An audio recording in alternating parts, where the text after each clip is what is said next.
Welcome to Borderless, an inter-university econometrics competition. We're students from King's College London and University of Queensland. We'll be critically analysing a psychology paper using relevant econometrics knowledge.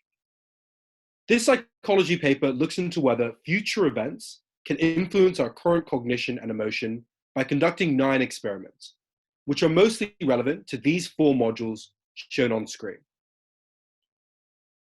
To our surprise, and perhaps to your surprise, all those 9 experiments imply that we do have the ability to feel the future. But hang on, are these experiments really statistically valid?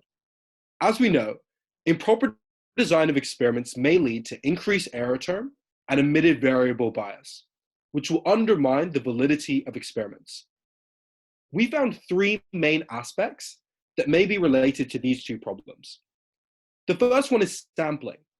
Small sample sizes were used in these experiments, and only North American university students were chosen, which were not representative and could bias the experiment results.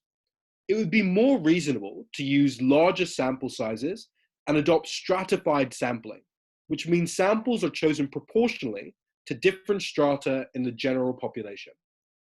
Besides, as participants were able to take multiple experiments, they could use their experience to facilitate their judgment in following experiments.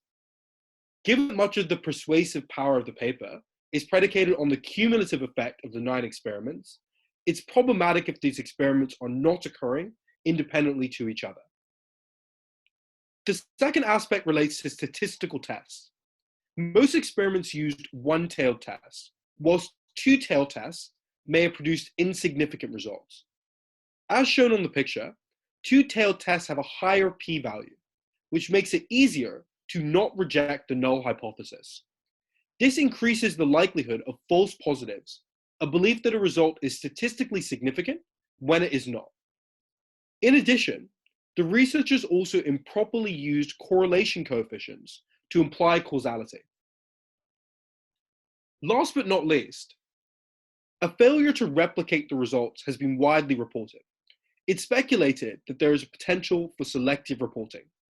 To be more specific, it's possible that only the data and statistical tests that produce significant results were reported. The fact that there is variation in the size of samples across experiments, and yet no justification as to why, has led some to believe that selective reporting plays a role in the statistically significant results shown. Nevertheless, as students, we can always learn something from our academic predecessors. This paper used non-parametric binomial tests as a supplement of t-tests, as it can be useful for small sample sizes, and there's no need to assume the population data is normally distributed. Besides, advanced software was used to ensure randomization, and controlled trials were used to make the results more significant. Finally, participants were given relaxation time during experiments, which could contribute to diminishing the error term. Overall, based on the sample size, small sample size, the use of a one-tailed instead of a 2-tailed test, and the fact that the results have not been replicated, we believe that we should be skeptical of our ability to feel for the future. We appreciate the helpful work of these authors, and also thank you for listening.